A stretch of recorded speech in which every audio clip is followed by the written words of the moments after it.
Welcome to Penugonda Times news కు స్వాగతం సుస్వాగతం. అనంతపురం జిల్లా ఉరవకొండ నియోజకవర్గంలోని కూడేరు మండలం జైపురం గ్రామంలో సుపరిపాలనలో తొలి అడుగు కార్యక్రమంలో పాల్గొన్న రాష్ట్ర ఆర్థిక శాఖ మంత్రి పయ్యావుల కేశవ్. ఈ సందర్భంగా ఆయన గ్రామంలో ఇంటింటికి తిరుగుతూ ప్రజలకు కూటమి ప్రభుత్వం అమలు చేస్తున్న పలు సంక్షేమ అభివృద్ధి కార్యక్రమాలు వివరిస్తూ కుటుంబంలో వారు పొందిన లబ్ధి వివరాలను ఆప్యాయంగా అడిగి తెలుసుకున్న మంత్రి. ఈ కార్యక్రమంలో మంత్రి పయ్యావుల కేశవ్ కు మండలంలోని తెలుగుదేశం పార్టీ నాయకులు, స్థానిక ప్రజలు ఘన స్వాగతం పలికారు. ఆర్థిక వెసులుబాటుని ఒకవైపు వాళ్ళు అందించినటువంటి పథకాలను చూసుకుంటున్నా, మరోవైపు ఈ ప్రభుత్వం మాది అనేటువంటి భావన ఒకటి ప్రజల్లో, సామాన్యుల్లో కనపడుతూ ఉంది. గతానికి ఇవాళకి వాళ్ళల్లో తేడా స్పష్టంగా ఏం కనపడుతుంది అంటే, గతంలో భయపడుతూ బతికాము, ఇవాళ భరోసాతో బతుకుతున్నాము, ఇవాళ అశాంతి మధ్య గడిపాము, ఇవాళ ప్రశాంతంగా గడుపుతున్నాము అనేటువంటిది వాళ్ళ మాటల్లో స్పష్టంగా అర్థమవుతూ ఉంది మనకి. అంటే ఒక స్వేచ్ఛాయుత వాతావరణం. ఇక్కడ రాజకీయాలు లేవు, కులం లేదు, మతం లేదు, పార్టీలు లేవు. చేయగలిగిన వాళ్ళకి ఇదిగో ఇది చేశామని చెప్తున్నాం, చేయలేకపోతే ఎందుకు చేయలేమో చెప్తున్నాం, మళ్ళీ చేయాల్సినవి ఇదిగో ఇవన్నీ చేస్తాము అని చెప్పేటువంటి చెప్తా ఉన్నప్పుడు ప్రజల్లో ఎక్కడ చూసినా కూడా ఈ గవర్నమెంట్ మీద టోటల్ సాటిస్ఫాక్షన్ అనేది స్పష్టంగా కనపడతా ఉంది.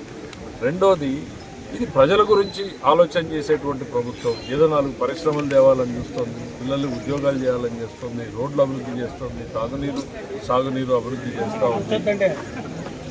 గతంలో సంక్షేమం చేశాము అని ఆ రోజు చెప్పుకుంటే వాళ్ళు అన్నీ ఆపేసి సంక్షేమం చేశారు. అన్నీ ఆపేసి సంక్షేమాన్ని 4 చేయడం కాదు, ఇవాళ అన్నీ నడిపిస్తూ వాళ్ళకన్నా ఎక్కువ సంక్షేమం చేస్తున్నాం. వాళ్ళు 3,000 రూపాయలు ఇస్తే మేము ఇవాళ 4,000 రూపాయలు ఇవ్వగలుగుతున్నాం. అంటే 35% ఇవాళ మేము ఎక్కువ ఇస్తున్నాం సంక్షేమంలో.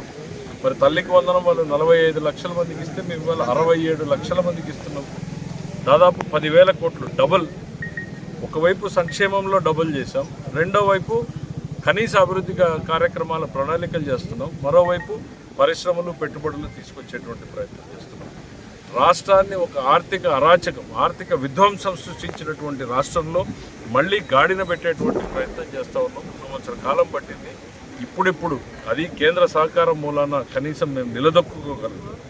అదే కేంద్ర సహకారం లేకుండా ఉంటే వాటికి పతనమైపోయేటువంటి పరిస్థితి వచ్చిండేది. ఒక 10 లక్షల కోట్ల అప్పు, 1,20,000 పైన పెండింగ్ బకాయిలు, బిల్లులు పెట్టిపోయినటువంటి పరిస్థితుల్లో ఇవాళ పల్లెల్లో తిరుగుతూ ఉంటే చాలా హ్యాపీగా ఉంది. ఎన్నికల వాతావరణంలో ఎట్లయితే ప్రజలు రిసీవ్ చేసుకున్నారో ఇవాళ అంతే ఆనందంగా మమ్మల్ని రిసీవ్ చేసుకుంటున్నారు అనంటే ఈ ప్రభుత్వం మీద ప్రజలకు ఉన్నటువంటి నమ్మకం ఎట్లా ఉందనేది అర్థమవుతుంది. రాష్ట్రంలో పక్కన పెట్టి నియోజకవర్గంలోకి వస్తే దాదాపు 90% ఎలక్షన్ ప్రామిస్లు అన్నింటికీ కూడా శాంక్షన్స్ చేయడం జరిగింది. Uravakonda drinking water major problem ఉండింది. ఇవాళ సెకండ్ ట్రయల్ రన్ జరుగుతూ ఉంది. ఆల్రెడీ స్కీమ్ శాంక్షన్ చేయడం కాదు, టెండర్ కాదు, పని చేయడం కాదు, ఒక ట్రయల్ రన్ అయిపోయింది, రెండో ట్రయల్ రన్ కూడా అయిపోతూ ఉంది. 20 రోజులకు ఒక్కసారి నీళ్ళు ఇచ్చారు. ఇవాళ మేము దాన్ని టార్గెట్గా పెట్టుకుని పనిచేసాం. ఇంకో మ్యాక్సిమం 1 వీక్ లోపల దాన్ని పూర్తి చేయగలుగుతాం. రోడ్లన్నింటినీ పాట్ హోల్ ఫ్రీ చేసాం. ఎక్కడా కూడా రహదారులు ఇబ్బంది లేకుండా ముందు ఉన్నటువంటి సర్ఫేస్ పెంచాం. ఇక అంద్రీ నీవాకు వచ్చేటప్పటికి టోటల్ వైడనింగ్ చేసాం. ఇప్పుడు అది వైడనింగ్ చేస్తే తప్ప మిగిలిన పిల్ల కాలువలకి నీళ్ళు వచ్చేటువంటి పరిస్థితి లేదు. ఎందుకంటే అన్ని జిల్లాలు వాడుకోవడం మొదలుపెట్టాయి నీళ్లు. కాబట్టి వైడనింగ్ ఫస్ట్ ఇయర్లోనే కంప్లీట్ చేసాం. 100 రోజుల్లో కంప్లీట్ చేసేటట్టు పెట్టాం. చరిత్రలో లేని విధంగా 3,800 కోట్ల రూపాయలని పెట్టుబడి పెట్టాం. అది ఉరవకొండ నియోజకవర్గానికి ప్రధానంగా బెనిఫిట్ అవుతుంది. ఇక దాంతోపాటు మిగిలిన డిస్ట్రిబ్యూటరీస్ ఉన్నాయి. వాటన్నింటికీ కూడా ముఖ్యమంత్రి గారు మొన్నే ఛాయాపురంకి వచ్చినప్పుడు వాటన్నింటినీ ప్రారంభించమని హామీ ఇచ్చారు. అవన్నీ కూడా శాంక్షన్ ప్రపోజల్స్ పెండింగ్లో ఉన్నాయి. ఆల్మోస్ట్ అది ఈ నెల 2 నెలల లోపల ఆ ప్రతిపాదనలన్నీ కూడా పూర్తయిపోతాయి.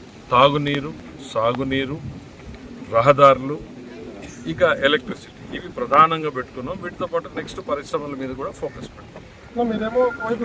కేసులు అనేటువంటివి ఎక్కడ కూడా ఉండవు అనేటువంటిది మా ప్రభుత్వ విధానం. చంద్రబాబు నాయుడు గారు పదే తప్పు చేస్తే శిక్ష తప్పదు. చట్టం అనేది ఒకటి ఉంది భారతదేశంలో. ఇవాళ 1,000 కోట్ల రూపాయల అవినీతిలో, మద్యంలో అవినీతి జరిగింది అనేది ఫ్యాక్ట్. పక్కనున్న కర్ణాటకలో 80 రూపాయల క్వార్టర్ తాగితే ఈడ 180 రూపాయలు పెట్టి తాగారు. ఆ 100 రూపాయలు ఎక్కడికి పోయింది అనేది ఇవాళ కళ్ళ ముందు ట్రాక్ అవుతుంది. డిస్టరీ కంపెనీలు టన్నులు బంగారాన్ని కొంటున్నాయనే వార్తల్ని పేపర్లో చూస్తున్నాం మనం. డిస్టరీ కంపెనీలు బంగారం ఎందుకు కొన్నాము అంటే వాళ్ళు ఎవరికి ఇచ్చామో చెప్తున్నారు. సో ఇవన్నీ ప్రశ్నిస్తూ ఉంటే వాళ్ళు కేసులు అనుకుంటే బాధ అవుతుంది. ఇవాళ కేసుల సంస్కృతిని రాష్ట్రంలో మొదలుపెట్టింది వాళ్ళు మొదలుపెట్టారు. మేము ఎక్కడ కూడా మొదలుపెట్టాం. దాన్ని కనీసం కంటిన్యూ చేయడంలో. కానీ తప్పు చేసిన వాళ్ళకి శిక్ష ఉంటుంది. అంతవరకు మాత్రం గ్యారంటీగా ఉంటుంది. ఎందుకనంటే రూల్ ఆఫ్ ది లా, ప్రజలు ఇవాళ ప్రశాంతతను కోరుకుంటున్నారు. తప్పు చేస్తే శిక్ష తప్పదు అనేటువంటి భయం అనేది భారతదేశం మొత్తం మీద ఉండాలనేదే ప్రజలు కోరుకుంటున్నారు. ఇక్కడ అదే కోరుకుంటున్నారు. Thank you.